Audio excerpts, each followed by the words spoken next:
and welcome to episode 2 of the Woolly Wonderland podcast. If this is your first time checking it out, thanks for coming, and if you're coming back, then thank you for coming back.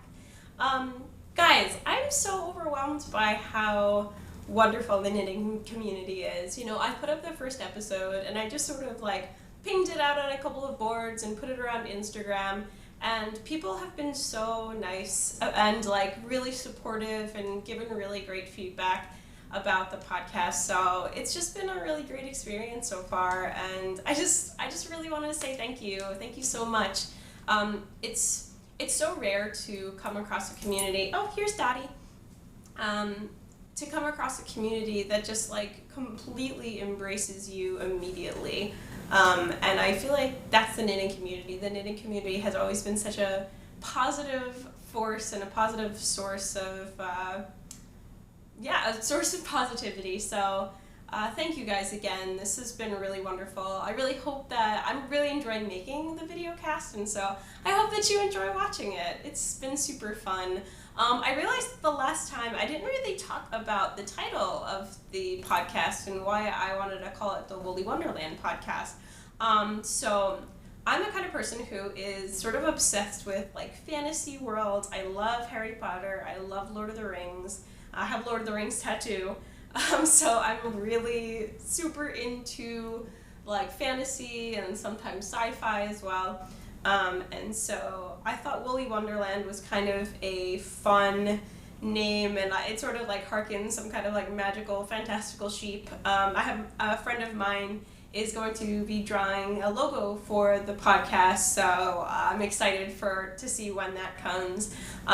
So yeah, Woolly Wonderland, and also I really like words. I told you before that I'm a lyricist, so I just like the alliteration of Woolly and Wonderland. Also, if you want to find me elsewhere, I'm Woolly Wonderland on Instagram, and then another alliterative thing on Ravelry, I'm craftychristyn, and I'll put the spelling of my name is a little different, and so I will put that in the down bar so you can see. So thank you so much for checking it out, and I'm going to move on and talk about works in progress. So I'm realizing that I should probably call this section the work in progress section instead of the works in progress section, because I usually only work on one thing at a time. That's just how it's always been for me. I know that if I have multiple projects on the needles, I will never get it done. The only exception is usually if I'm working on a big project like a sweater, I'll also have a pair of socks on the needles just to have something to pick up and do quickly or on the go. Since I live in New York City, it's really nice for me to have a project that I can take on the subway and travel around with. So yeah, that's definitely great. You know, that's also another reason why I listen to a lot of podcasts. So I listen to audio podcasts while I'm walking the train or walking the dog outside, and then when I'm sitting and knitting, I'll watch the video podcast. So that's basically how it goes for me. Anyway, the colorist shawl. So this is a pattern by Lisa Hans, and it's curling a little bit, so I'll do my best to show what the stitch pattern looks like. But basically it has these drop stitches that are carried over a number of rounds, and so you have sort of these slip stitches as well as normal knit stitches, so it creates this kind of cool diamond pattern, and I think it's working out really, really well with this variegated yarn. This is Miss Babs Yowza. Yowza is the yarn that comes in those giant skeins. Here I can show you this is the giant the giant ball of yarn right now. So I'm honestly just going to keep knitting until I'm out of yarn. I think it's about 550 yards, something like 575, something like that. But I'm really enjoying the way this is coming out. I might come a little closer to so you can see all the colors. This is the yarn that I showed you in the last episode. The colorway is called Coffee Break, and it has these nice blues and browns and grays. And I think this is going to be lovely in my wardrobe for the fall especially. I think I could change my mind about this, but I think I'm going to wear this to Rhinebeck. I have a navy blue jacket, and I think that this will be really nice as a giant. I really want this thing to be big, to be a giant woolly shawl. it's sort of reminding me of the knit along that Katie from Inside Number 23 and Eric from the Sticks Plus Twine podcast are holding. Trying to remember the name of that shawl, but it also has a diamond pattern. I don't think the stitches are carried over like this, but that seems to be kind of a trend lately. So so this is the colorist shawl, and this is like a fun knit for me because I don't know, it's just really fun to see all the color changes in the variegated yarns. The more I knit with Miss Babs yarn, the more I love it. I feel like this is sometimes when I'm knitting with like, I don't know, worsted weight yarns, it feels like too scratchy or something, but this is really soft and like just cushy and lovely, so I've been really enjoying this. So that's the colorist shawl, and I'm sort of running out of stitch markers up here because the pattern tells you to place a stitch marker every 6 stitches or so, and so I am kind of like running out over here, and so I'm just kind of trying to remember. It's not a hard pattern at all to remember. It's a really good pattern. It's very straightforward. So if you have like a variegated yarn that's worsted weight that you're like, I have no idea what I'm going to do with this, it's a really great pattern for it. Awesome. So I'm going to move on to my finished object. I have a finished object. Yay! Okay, so my finished object, and this is my work in progress last week or 2 weeks ago. I am so on track. So this is my band hat, which is a Fair Isle pattern. The hat pattern is from Tin Can Knits, and the yarn is Green Mountain Spinnery in the Mewesic yarn, which is a DK weight yarn. The dark green is called Evergreen, and the lighter green is called Mean Mr. Mustard, which I still find very delightful. So yeah, this was a really fun knit for Fair Isle, which I usually don't like to do.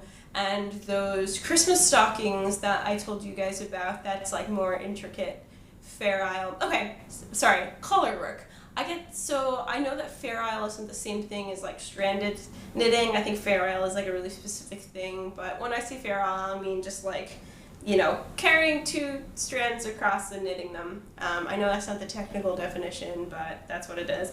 And I think that this is going to be a really lovely fall winter hat. I'm going to be going up to Maine and Montreal in the next few months, and so I thought, I don't know if it'll be cold enough to start wearing like a pretty heavy-ish hat like this, but I'm going to bring it anyway because I feel like this is the kind of hat that you want to wear in Vermont and Maine. It's very like foresty.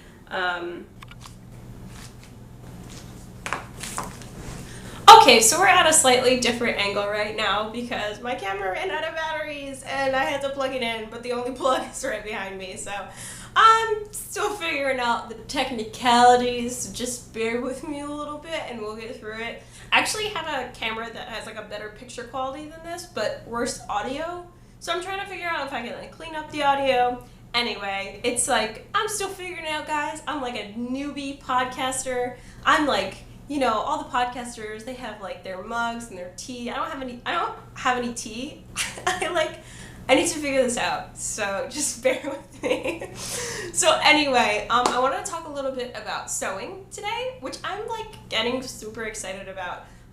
So I'm doing the Hollyburn Sew Along like I talked about in the last episode with the Katie from the Inside Number 23 podcast, and I've been like getting ready for that. So I set up my sewing machine the other day. I pulled it out of my closet and I practiced a little bit. It was actually really nice because I had a couple of dresses where I was finding the sleeves were a little too long, and so I like practiced by just like altering those dresses a little bit.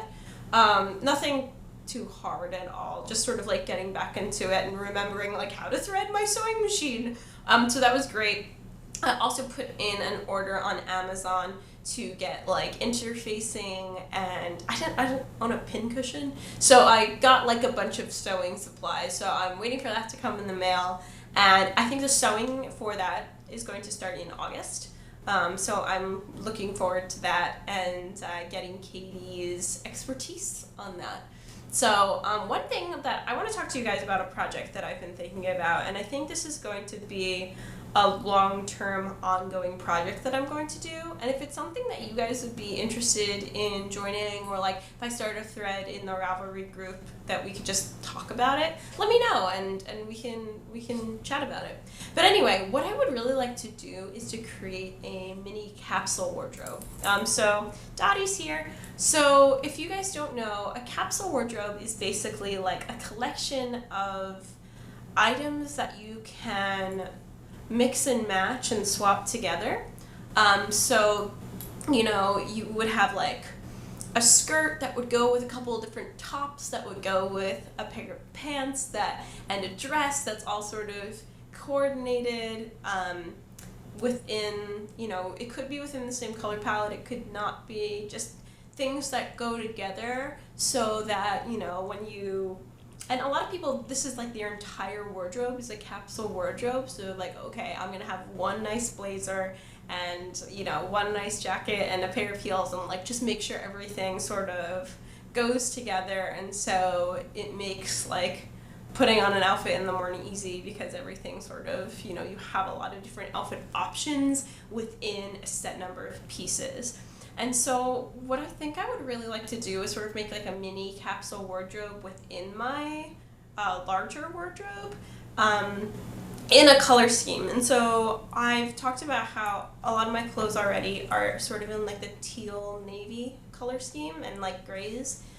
So I think what I want to do is over the next, I don't know, year to cultivate items that could be part of a mini capsule wardrobe through knitting, sewing, and also buying at the store, because I can't make everything.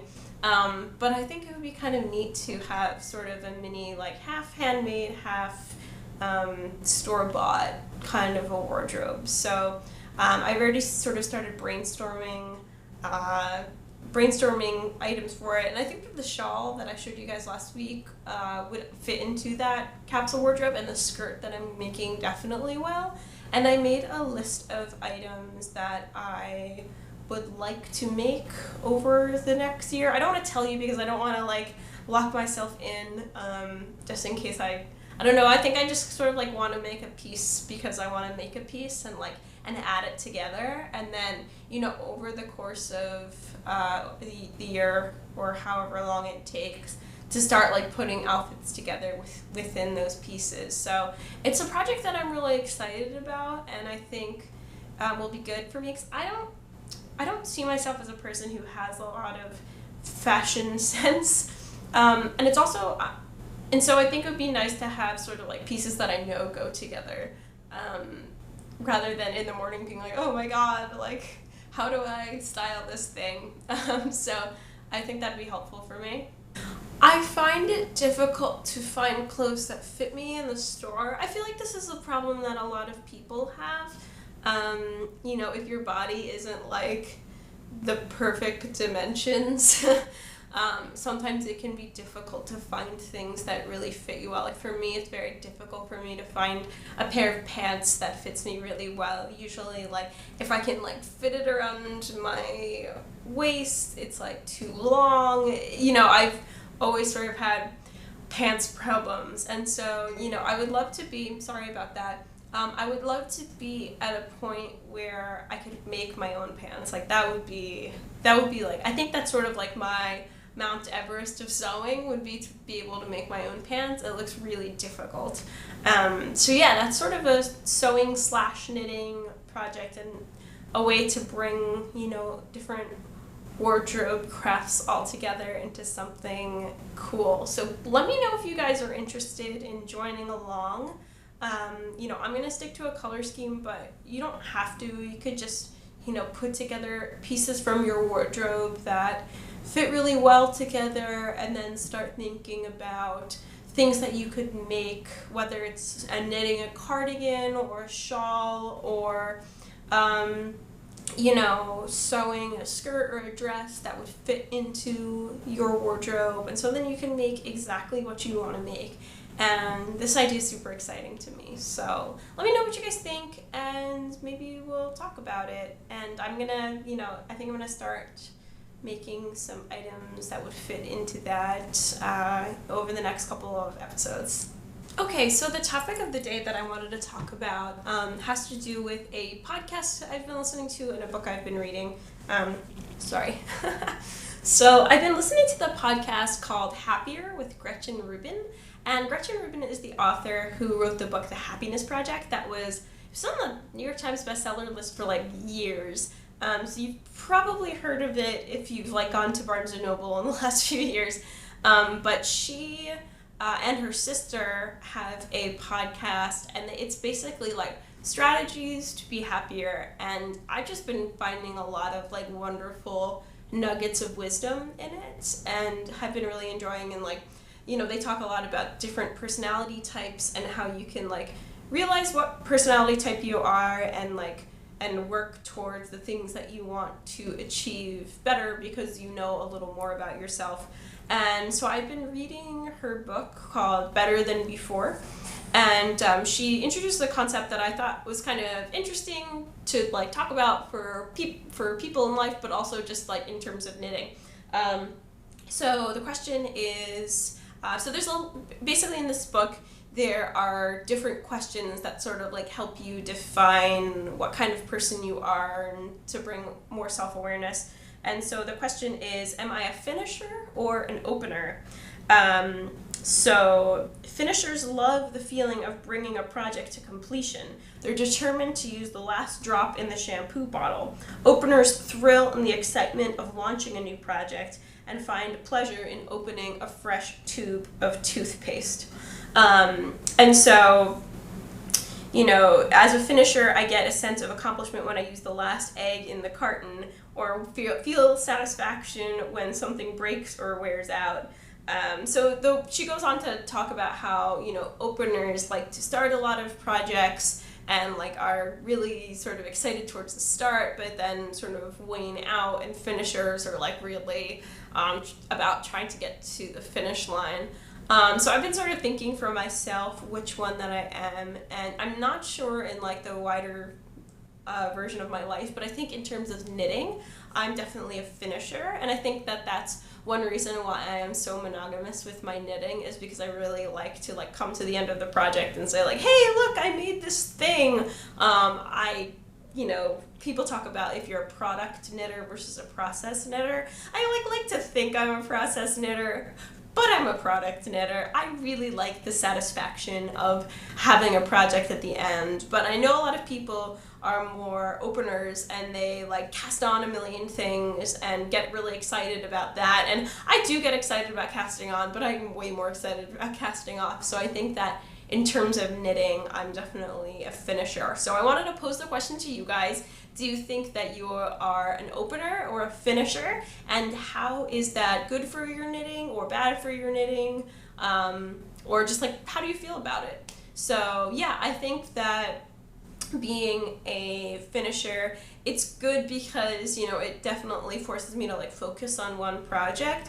But at the same time, sometimes, I'll like rush through knitting when I should be enjoying it. Like, knitting is fun, we shouldn't be just rushing through to the end. And sometimes, especially towards the end of a project, I'm like, oh my gosh, I'm so sick of this.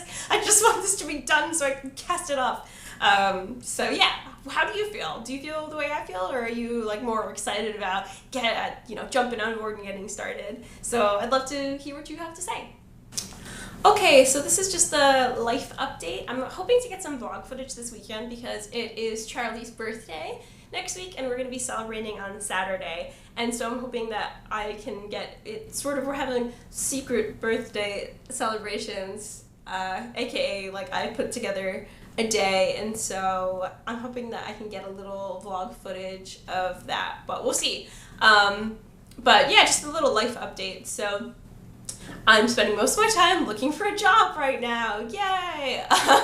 So, I think everyone's like, not everybody, but people sort of assume that if you're unemployed looking for a job, like, you have so much time, but if you've ever been on the job hunt, you know that that's not the case. I'm spending a lot of time flying, but also, since I am a web developer out of school, I'm trying to keep up my skills as much as possible. Anywhere you are in your career as a developer, you really need to be constantly learning new languages and sharpening your skills. It's just it's part of the game, and it's fun and it's exciting. I've been working on a project for a friend, which is a calendar kind of app. So I've been working on that. So if you guys don't know anything about web development, the framework that I generally write in is called Ruby on Rails, and that's what Ravelry is built in, actually. So it's actually really fun for me, after coming out of my training program, to look at Ravelry and be like, I know exactly how all of this works. I understand what's going on behind the scenes. And so, yeah, that's pretty cool. So, yeah, I've been working on projects, and then having coffee with people and meeting people. And also, you guys know I am a lyricist, and so I have been working on some writing projects, and there's a children's show that I've been working on for the past couple of years that is going to be in New York City, TBD. So that's, we're sort of in the early developmental stages for that production.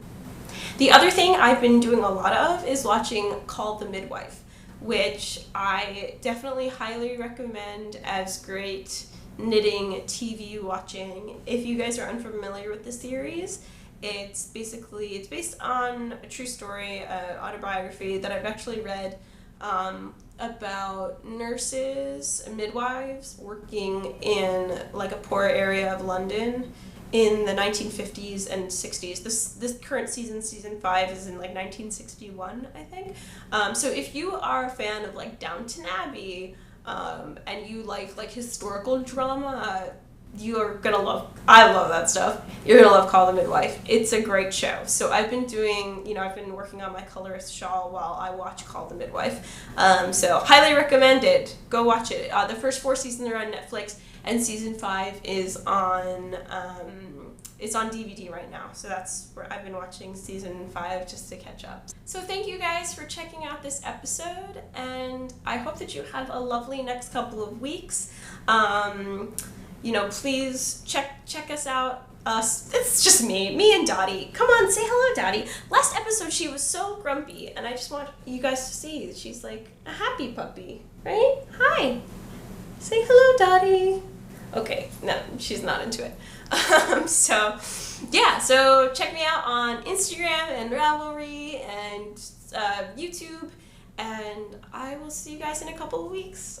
Happy knitting. Have a wonderful weekend. Bye, guys.